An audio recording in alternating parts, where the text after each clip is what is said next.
हरे कृष्णा। सो आज हम टॉपिक लेंगे कि आर स्क्रिप्चर्स फैक्ट और फिक्शन। क्योंकि हिंदू जो स्क्रिप्चर्स हैं जैसे भगवत गीता, भागवतम, इन सबको जो है माइथोलॉजी बोला जाता है। सो आर दे फैक्ट और fiction? Let's deep dive. So जो है, how can we tell that scriptures are highest source of knowledge?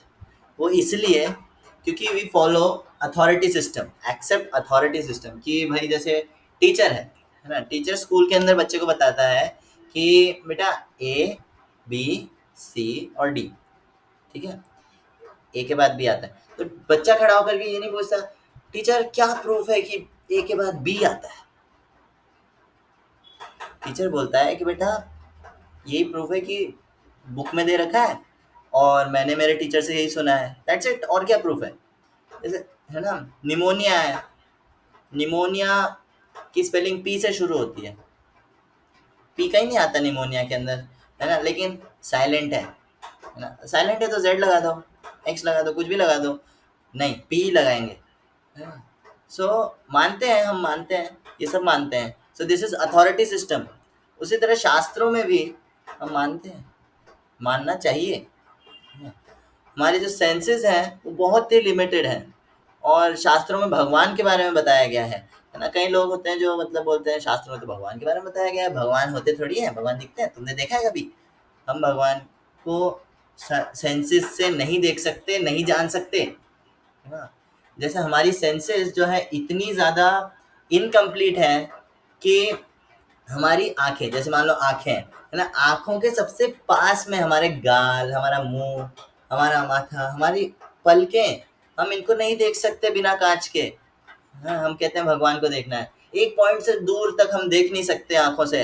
हम कहते हैं हमको भगवान को देखना है, एक्सपीरियंस करना है, हम कानों से ज़्यादा सुन नहीं सकते, है ना। 20 hertz to 2000 hertz, that's it, उससे ज़्यादा या कम नहीं सुन सकते हम। तो हम जो है, हमारी आंखें और सेंसेस जो भी हैं सब बहुत ही ज़्यादा इनकम्प्लीट हैं, इसलिए हम भगवान को नहीं समझ सकते इन सेंसेस से। इसलिए उनके ऐसे नाम है जैसे अक्षरम, अगोचर, अगोचर, है ना, मतलब अगोचर, इसका मतलब यही होता है कि आप जो इंद्रियां हैं, इंद्रियों की पहुंच से परे है भगवान। तो परे है तो हम मान ले, ऐसे ही मान ले, नहीं, हम आपको प्रूफ देंगे, पूरा प्रूफ देंगे स्क्रिप्चर्स से कि क्या शास्त्र सच है, सही है या नहीं है। So our scriptures authentic? अगर स्क्रिप्चर्स की ऑथेंटिसिटी की बात करें कि ये प्रमाणिक है या नहीं, तो जो वर्ल्ड है, वर्ल्ड वैदिक मैथ्स को मान रहा है, वैदिक मैथ्स को, आयुर्वेद को, योगा को, इस सबको मान रहा है ना। जैसे Shakuntala Devi, the first human computer, how? Vedic maths. लोगों ने पिक्चर देखी होगी, है ना, वैदिक मैथ्स की वजह से। तो उसे तो मान रहे, अच्छा जी, this is science, this is authentic, है ना। विमान शास्त्र जो कि नासा मान रहा है कि ऐसे अगर टेक्नोलॉजी यूज करें तो हाँ उड़ सकता है कोई ऑब्जेक्ट, है ना, तो उसको मानेगा कि यस इट इज साइंटिफिक, है ना। लेकिन जैसे ही भगवान के बारे में आ जाए, हमारी बुद्धि से ऊपर की बात आ जाए, अरे नहीं माइथोलॉजी गलत है, सब गलत है, माइथोलॉजी एकदम, है ना। तो इसे कहते हैं अर्ध कुकुट न्याय, कि मुर्गी के पीछे का जो भाग है उससे अंडा आता है वो अच्छा है ना, लेकिन आगे का भाग बुरा है, उसको जो है दाना देना पड़ता है, तो एक काम करते हैं इसको आधा काट देते हैं। नहीं, आपको स्क्रिप्चर्स मानने हैं तो पूरा मानना पड़ेगा, है ना। और शास्त्र मानने भी चाहिए। अगर इतने सारे प्रूफ्स देने के बाद भी अगर कोई बोलता है कि नहीं मैं नहीं मान, तो वो एकदम ऐसा है कि अपने रूम के अंदर, है ना, ऐसे आंखें बंद करके बैठ जाने पर कोई बोले कि है ना, ये कहाँ है सूरज, कहाँ है रोशनी, it does not make any sense, है ना। आप खुद अपनी आंखें बंद कर रखे हैं। सो प्लेसेस, अच्छा, ये तो हो गया ऑथेंटिसिटी पे थोड़ी बात, आगे और भी बात करेंगे इस पे। Places like Dwarka found in excavation, कि जैसे द्वारका है, द्वारका मिली पानी के नीचे, है ना, तो क्या प्रूफ है कि वो द्वारका ही है। जैसे महाभारत के अंदर ये प्रूफ आता है कि जो द्वारका थी, द्वारका में एक करेंसी चलती थी जिसके अंदर जो कॉइन था, कॉइन के ऊपर जो है एक आकृति बनी हुई थी, सेम टू सेम आकृति के कॉइन्स द्वारका नदी के अंदर मिले हैं। So places like Dwarka were found in excavation. Lion Man, कई लोग बोलते हैं कि है ना आपके भगवान केवल इंडिया में ही है, बाहर नहीं है ना, बाहर उनका कुछ नहीं चलता, नहीं जी चलता है। ये देखिए जर्मन केव्स के अंदर एक स्कल्पचर जो कि करीब इतना होगा, है ना, ऐसा लेटा हुआ नहीं, लेकिन उसको बनाया ऐसा है कि वो खड़ा रहे, खड़े हुए पोजीशन में, ताकि कोई उसको या तो रखे एज अ शो पीस या फिर जो है पूजा करे, है ना। तो इसका कार्बन डेटिंग होता है 40,000 साल पहले। हिस्टोरियंस के हिसाब से जो है 4-5 हजार साल पहले कुछ नहीं था ये सब, लेकिन हमारे शास्त्रों में ये प्रूफ मिलता है कि क्या है ये लायन मैन, आधा आदमी आधा शेर, दिस इज नरसिंह देव, 40,000 साल पहले। तो शास्त्र जो है देवर दे आर रेलेवेंट, जितने ज्यादा 5,000 साल पहले जितने रेलेवेंट थे आज भी उतने ही रेलेवेंट हैं। कैसे? क्योंकि जो मॉडर्न साइंस है, अगर हम मॉडर्न साइंस को अथॉरिटी माने तो वो तो चेंज होता रहता है। History of atomic model development, ये 9th क्लास में एनसीईआरटी में पढ़ा है हमने ना, कि डाल्टन ने जो है 1803 के अंदर बोला था कि एटॉमिक मॉडल ऐसा होता है। फिर थॉमसन आया 1897 के अंदर कि नहीं ऐसा होता है ना। रदरफोर्ड आया, नहीं वो गलत है मैं सही हूँ, ऐसा होता है ना। फिर नील बोहर आया कि वो गलत है मैं सही हूँ, मैंने प्रूफ करके बताया ऐसा होता है। फिर श्रोडिंगर आया कि बोले वो सब गलत है मैं सही हूँ, मैं प्रूफ करके बताता हूँ। तो ये सब बढ़ रहा है, मतलब एक कंक्लूजन पर, एक पॉइंट पर एग्री नहीं करते, है ना। ये एक्सपेरिमेंटिंग साइंस है, डेवलपिंग है ना। लेकिन जो भगवत गीता है और शास्त्र है, दे आर डेवलप्ड साइंस, है ना। जैसे अब मान लो, जैसे जो है 1897 के अंदर जो है इन्होंने बताया थॉमसन ने, ये पढ़ा दो बच्चों को साइंस की किताबों में, है ना। अब जिन बच्चों ने जो है अपना ग्रेजुएशन कर लिया, है ना, ये पढ़ करके, है ना, तो है ना बाद में उनका नॉलेज वेस्ट हो गया, उनके क्या काम आया, क्योंकि वो तो गलत साबित हो गया ना। अब नया नॉलेज आ गया, न्यू ट्रूथ, है ना। जैसे पीरियोडिक टेबल है केमिस्ट्री के अंदर, पीरियोडिक टेबल के अंदर 118 एलिमेंट्स है, लेकिन आज 120 तक निकले हैं, है ना। तो वो सारा पहले का वेस्ट हो गया कि ऐसा कैसे, ये तो गलत हो रहा है, ये तो गलत हो रहा है ना? लेकिन Bhagavad Gita is not like that. Bhagavad Gita जितना पहले रेलेवेंट थी, जितना उसके अंदर प्रॉब्लम्स का सॉल्यूशन पहले था, आज भी उतना ही प्रॉब्लम सॉल्यूशन कर रहे हैं, है ना। कोई भी भगवत गीता अगर पढ़ता है तो उसकी प्रॉब्लम्स लाइफ में सही होती हैं। क्या साइंटिस्ट मान सकते हैं भगवत गीता पे? हाँ जी मान सकते हैं। हमारे इंडिया के दो बहुत ही मेन जो साइंटिस्ट थे, जैसे विक्रम साराभाई, भगवत गीता मानते थे, है ना। और एपीजे अब्दुल कलाम भगवत गीता को मानते थे। एल्बर्ट आइंस्टाइन, आइजैक न्यूटन, ये सब वैदिक साइंस को और शास्त्रों को मानने वाले लोग हैं और साइंटिस्ट हैं। Why? Because this is the most perfect science. So अब हिस्टोरियंस की बात करें तो अगर क्या मतलब शास्त्र हिस्टोरिक भी है क्या? क्या हिस्टोरिक है शास्त्र, है ना। तो शास्त्र कितने हिस्टोरिक हैं इसके लिए हमें हिस्टोरियंस से जानने की जरूरत नहीं है। क्यों? क्योंकि हिस्टोरिक प्रूफ तो है हमारे पास, लेकिन हिस्टोरियंस प्रेजेंट नहीं करते, वो अलग बात है। जैसे यहाँ पे एग्जांपल है, ये गूगल से ही निकाला है सब। तो Sangam literature is the ancient Tamil literature and the earliest known South Indian literature. The Tamil tradition and legends linked to the three literary gatherings around Madurai, Kapatpuram, Pandyan's capital। ठीक है, तीन गैदरिंग्स हैं, लिटरेरी गैदरिंग्स, है ना। ये मिली हैं 4,440 साल पहले, 3,700 साल पहले और 1,850 साल पहले। ठीक है, तो इतना पुराना जो है मिले हैं इंस्क्रिप्शंस। इन इंस्क्रिप्शंस के अंदर जो लोग कहते हैं ना आर्यन द्रविडियन थ्योरी, कि बाहर से आए थे आर्यन, तो ये साउथ इंडियंस अलग हैं, इनका हिस्ट्री अलग है, आर्यंस आए, आर्यंस ने जो है अपने हिसाब से कपोल कल्पित कथाएं लिख दी, वो है हमारे शास्त्र। ऐसा नहीं है, क्योंकि ये तमिलनाडु के अंदर मिल रहे हैं इंस्क्रिप्शंस। वो लोग कहते हैं ये हमारा हिस्ट्री है, और उस हिस्ट्री के अंदर दे रखा है 5 पांडव और 100 कौरवों का युद्ध का डिस्क्रिप्शन, कुरु डायनेस्टी का, जिसके अंदर उडुपी के राजा ने कुक का भूमिका निभाई थी ना, बावर्ची का, है ना, भूमिका निभाई थी। और महाभारत में भी यही आता है कि उडुपी के राजा ने जो है कुक का जो भूमिका है वो निभाई थी। सो दैट्स ये हिस्टोरिक प्रूफ है, लेकिन हिस्टोरियंस प्रेजेंट नहीं करते। हिस्टोरियंस क्या प्रेजेंट करते हैं? हिस्टोरिक अगर आप गूगल पे सर्च करें कि व्हेन वाज महाभारत रिटन, है ना, तो ये कहते हैं कि कंपाइल्ड बिटवीन 3rd BC और 3rd AD। ठीक है, इन दोनों के बीच में जो है महाभारत लिखा गया, बनाया गया। अगर हम पूछे ऋग्वेद कब लिखा गया, तो ये बोलते हैं कि 1500 BC के अंदर लिखा गया ऋग्वेद। लेकिन है ना, अच्छा तो किस भाषा में लिखा गया? संस्कृत में। अच्छा, संस्कृत कौन सी लिपि में, कौन सी स्क्रिप्ट में लिखी जाती है? देवनागरी। अच्छा, देवनागरी। देवनागरी कब बनी? ये हिस्टोरियंस कहते हैं कि देवनागरी 7th सेंचुरी में बनी है। अगर 7th सेंचुरी में बनी है तो 3rd सेंचुरी BC में महाभारत कैसे कंपाइल हुआ? ऋग्वेद 1500 BC में जो संस्कृत में है वो कैसे कंपाइल, वो कैसे लिखा गया? तो हिस्टोरियंस के पास प्रूफ्स नहीं है। क्यों? क्योंकि हिस्टोरियंस भी अपनी बुद्धि लगाते हैं। वो कहते हैं कि मे बी ऐसा हो, शायद ऐसा हुआ होगा, शायद ये सब इस टाइम के बीच में हुआ होगा, शायद। इसलिए दे आर इम्परफेक्ट, वो अपनी ही बात को कॉन्ट्रडिक्ट कर देते हैं टाइम टाइम पे, है ना। सो और क्या कहते हैं, हमारे शास्त्रों में कई सारे ऐसे भविष्यवाणियां हैं, जैसे प्रॉफिट मोहम्मद है। वो माइथोलॉजी है क्या? नहीं नहीं, माइथोलॉजी थोड़ी है, हिस्टोरिकल है। अच्छा, जीसस क्राइस्ट, वो भी हिस्टोरिकल है। उनके हिसाब से तो क्या कहते हैं, टाइम का देखा जाता है BC AD, है ना। तो ये तो हिस्टोरिकल चीजें हैं। अच्छा, तो इनके बारे में भविष्य पुराण के अंदर दे रखा है पहले से, इनके आने से पहले से भविष्यवाणी की गई है।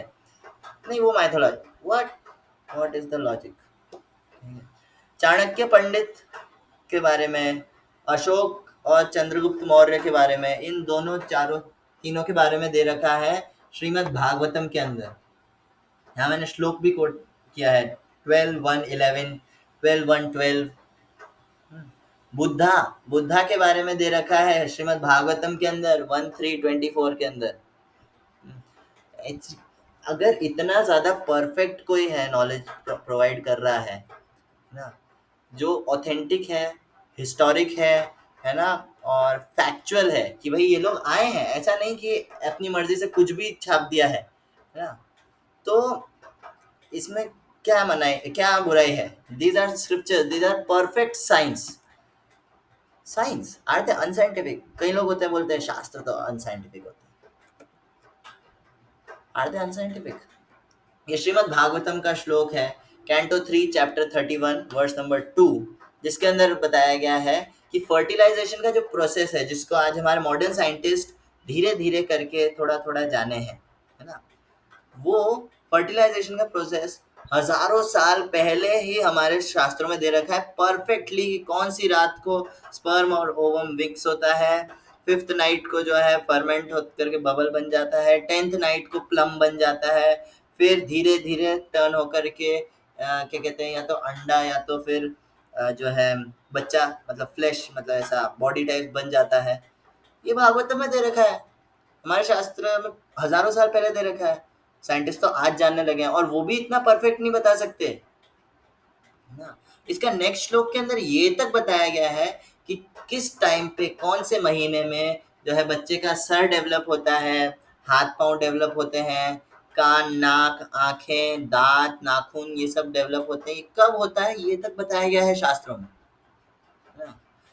और ऐसी कई सारी चीजें बताई गई है शास्त्रों में।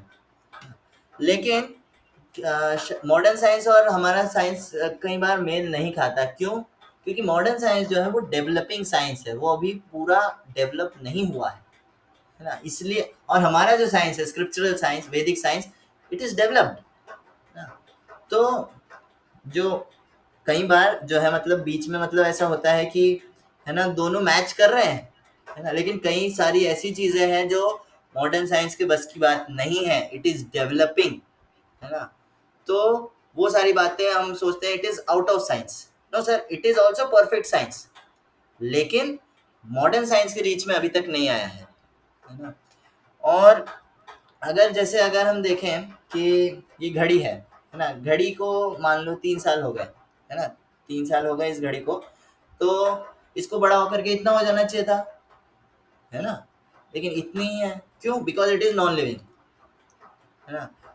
हमारे शास्त्र हमेशा से कहते हैं कि जिस चीज के अंदर जान है वही तो बढ़ेगी, है ना। लेकिन साइंटिस्ट आज भी इसी चीज पर अटके। पहले कहते थे 8 महीने में बच्चे में जान आती है, 7 महीने में बच्चे पर जान आती है ना। फिर लेकिन हमारे शास्त्र हमेशा से कहते हैं कि डे 1 से बच्चे के अंदर जान होती है, तभी तो डेवलप होएगा, वरना वो डेवलप कैसे होगा। सो मैन्युफैक्चरर जो है, जो शास्त्र हैं जो भगवान से आ रहे हैं, और भगवान who is God, he is the manufacturer of the universe, है ना। इसलिए उनको पता है सही से। अब जैसे ये घड़ी है, जैसे कोई फोन है ना, फोन को अगर मैं यूज करूं, है ना, तो मुझे धीरे धीरे पता चलेगा कि इसके फीचर्स क्या है। लेकिन अगर इसका मैन्युफैक्चरर जो है उसको दे दूं कि सर मुझे ये काम है, तो फटाफट, क्योंकि उसको सब पता है, उसी ने बनाया है, उसको सब पता है इसके बारे में, जितना भी रेलेवेंट नॉलेज है इसके बारे में वो आपको दे सकते हैं, प्रोवाइडेड आप उनसे मांगो। That is why scriptures are the perfect science. लेकिन हम देखते हैं बहुत सारे अनसाइंटिफिक चीज़ें हैं, जैसे है ना, भगवान की लीलाएं होती हैं, जैसे नरसिंह देव खंबे में से निकलते हैं, मतलब निकले, है ना, और कृष्णा जो है ऐसा, है ना, ऐसा गोवर्धन उठा लेते हैं, this is mythology, you see, this is mythology. Ravan के 10 सर कैसे हो सकते हैं, दिस इज माइथोलॉजी, है ना। लेकिन, है ना, God is beyond our senses. He is not unscientific, he is scientific but beyond science, beyond modern science. Hmm. जो, है ना, क्या कहते हैं, he is not fantasy, he is fantastic, है ना। जैसे अगर कोई, जैसे प्राइम मिनिस्टर है या प्रेसिडेंट है, तो उनको कभी भी रोड पे जो है रेड लाइट नहीं मिलती, उनके लिए हमेशा ग्रीन सिग्नल रहता है। क्यों? क्योंकि ही इज द रूलर, है ना, वो ही राज करते हैं, है ना, तो उनके ऊपर बेस्ड है सब कुछ, इसलिए जो है वो थोड़े टाइम के लिए रूल्स को सस्पेंड कर देते हैं, है ना। लेकिन उसी तरह भगवान भी जब आते हैं, है ना, तो he is beyond all this rules, उन्होंने बनाए हैं ये सब, तो वो थोड़े टाइम के लिए इसे सस्पेंड कर देते हैं। अच्छा, तो बहुत सारे ऐसे जो भगवान नहीं है ना, काफी सारे योद्धा भी होते थे पहले, है ना, तो वो सब, वो भी माइथोलॉजी में ही काउंट करते हैं लोग। क्यों? कि हम वैसा नहीं कर सकते, आप वैसा नहीं कर सकते, इसका मतलब ये नहीं है कि कोई भी नहीं कर सकता। जैसे महाराणा प्रताप है, महाराणा प्रताप जो है, हम देखते हैं आज हिस्ट्री में सुनते हैं कि वो ऐसे थे, इतने महान थे, उनके पास इतना बल था, इतना सब कुछ पहन करके फिर वो युद्ध लड़ने जाते थे, है ना, हम यहाँ सुनते हैं, पढ़ते हैं, है ना। तो हम नहीं कर सकते ये सब, तो क्या इसका मतलब ये है कि कोई नहीं कर सकता? ऐसा नहीं है, दिस इज लॉजिक। हम नहीं कर सकते इसका मतलब ये नहीं कि ऐसा हो ही नहीं सकता। इसलिए बहुत सारी चीजें हैं, जैसे रावण है, भीम, भीम के अंदर 10,000 हाथियों का बल बताया जाता है ना। अर्जुन एक पूरी सेना को जो है खत्म कर सकता है ना, ब्रह्मास्त्र जैसी चीजें। तो हम नहीं कर सकते, लेकिन इसका मतलब ये नहीं कि ये होता ही नहीं है। तो अब क्वेश्चन आता है कि भाई, अच्छा मान लिया, चलो इतने सारे शास्त्र हैं, सब सही है ना, लेकिन इतने सारे शास्त्र, हमारे पास तो टाइम ही नहीं है, ना ही इतनी बुद्धि है। हम अगर वेद उठा लें, वेद उपनिषद उठा लें, तो हमारा तो सर चकरा जाएगा, है ना। तो इतने सारे शास्त्र तो हम क्या पढ़े? तो भागवतम, श्रीमद् भागवतम के अंदर कैंटो 1 चैप्टर 1 वर्स नंबर 3 के अंदर आता है, निगम कल्पतरोर्गलितं फलं सुखमुखादमृत द्रवत संयुतम पिबत भागवत रसमालयम मुहुरहो रसिका भुवि भावुका। That O expert and thoughtful man, जो भागवतम तक पहुंच गया ना, he is the expert and thoughtful man. Relish Srimad Bhagavatam, the mature fruit of the desired tree of Vedic literatures. It emanates from the lips of Srila Shukdev Goswami. Therefore, this fruit has become even more tasteful, although its nectarian juice was already relishable for all, including liberated souls. कि अगर शास्त्र, इतने सारे शास्त्र हैं, 4 वेद, 108 उपनिषद, 18 पुराण, उपवेद, संहिताएं, ये वो सब अगर मिला दें, अगर उसका एक मान लो पेड़ है ना, एक पेड़ है, इसे कहते हैं वैदिक ट्री, है ना, ये कल्प तरु है, इसके नीचे बैठ करके आप जो भी सोचोगे वो आपके हाथ में होगा, वो आपको मिल जाएगा। तो आप कोई भी इच्छा मांगो कि मुझे पुत्र चाहिए, ये यज्ञ कर लो, है ना। अच्छा मुझे जो है बहुत सारा धन संपत्ति चाहिए, अच्छा ये कर लो, है ना। अच्छा मुझे स्वर्ग जाना है, अच्छा ये कर लो, है ना। तो बहुत सारी चीजें हैं, जो मांगोगे मिलेगा शास्त्रों में, है ना।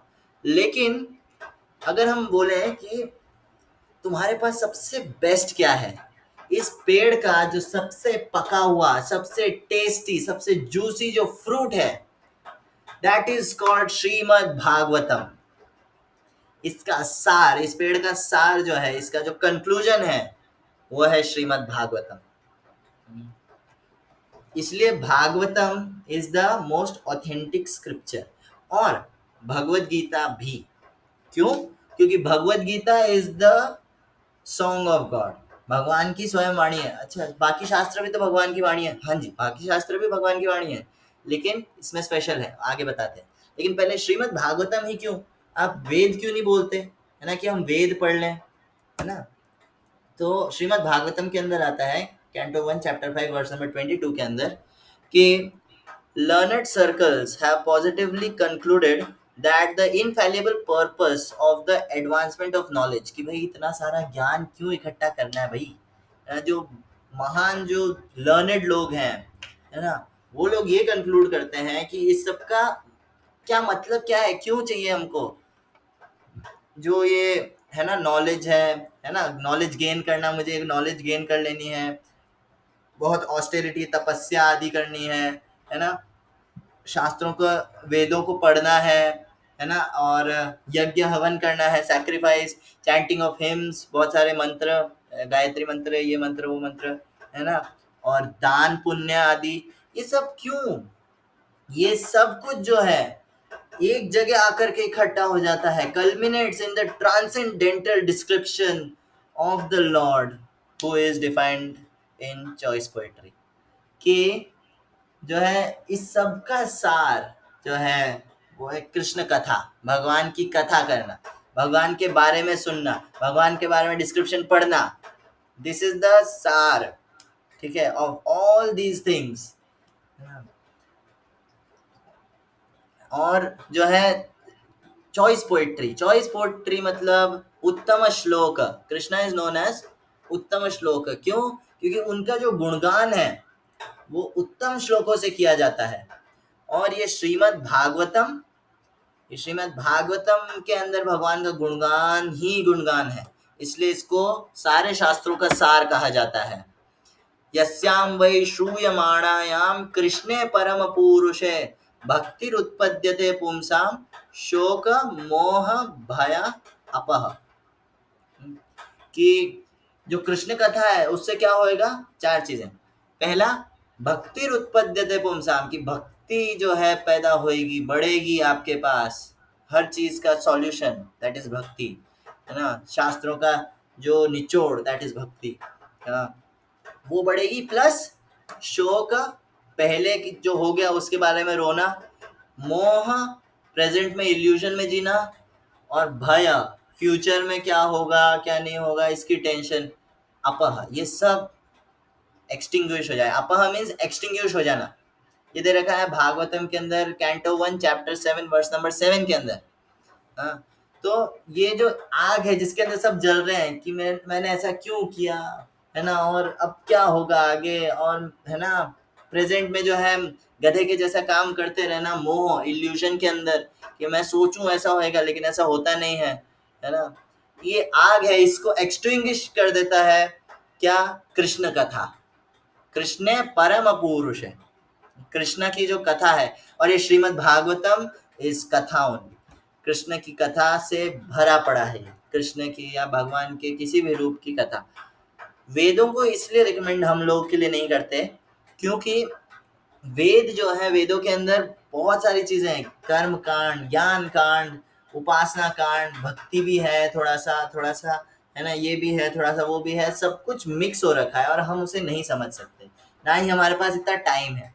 ठीक है, तो हमको कहा जाता है कि सर आप केवल कंक्लूजन पर ध्यान दो, क्या कंक्लूजन है उसे पकड़ो, क्योंकि यू डोंट हैव टाइम, है ना। प्रायण अल्प आयुष कलावस्मिन युगे जना, कलयुग वालों के पास टाइम नहीं होता, बहुत ही शॉर्ट लाइफ होती है ना। तो उसे जो है आप सार देखो आप, ठीक है, इसके ऊपर बेस्ड स्टडी करो। और अच्छा, ये तो हो गया श्रीमद् भागवतम। भगवत गीता क्यों, वाई भगवत गीता, क्योंकि है ना मानव वाणी है, भगवान की सारी वाणी है ना। स्मृति है, श्रुति है, सब है। तो भगवत गीता में ऐसा खास क्या है, भगवत गीता के अंदर कृष्णा कहते हैं ज्ञानम ते अहम सविज्ञानम इदम वक्ष्यामि अहम वक्ष्यामि अ- अशेषतः यज् ज्ञात्वा नेह भूयो अन्यज् ज्ञात्वा अव्यम वशिष्यते, कि I shall now declare unto you in full this knowledge, both phenomenal and numinous. This being known, nothing further shall remain for you to know. अगर ये ज्ञान जो मैं अब दूंगा तुमको, ये जान लिया तुमने, तो फिर तुम्हारे पास और भी कुछ जानने लायक नहीं रह जाएगा। This is the top most knowledge. So Bhagavad Gita is the graduation in scriptural studies, and Bhagavatam is the Bhagavatam is the post graduation study, क्योंकि भगवत गीता को आगे जो है आप अगर भगवत गीता पूरा पढ़ लिया उसके बाद come Shrimad Bhagavatam. These both scriptures are conclusion of the Vedic knowledge. सारे शास्त्रों का सार ये दो शास्त्रों में दे रखा है। So Bhagavad Gita and Shrimad Bhagavat, these are the main scriptures. So आज हमने देखा कि how Bhagavad Gita is the sorry how scriptures are authentic, शास्त्रों की क्यों माने, है ना। हाउ आर दे साइंटिफिक, है ना। एंड मेन शास्त्र क्या है ना। और उनके ऊपर थोड़ा सा देखा कि क्यों वो मेन है ना। सो आज का जो वीडियो है वो यहीं ख़त्म करेंगे। Thank you for watching. Hare Krishna. Shrimad Bhagavatam की जय। हरे कृष्णा।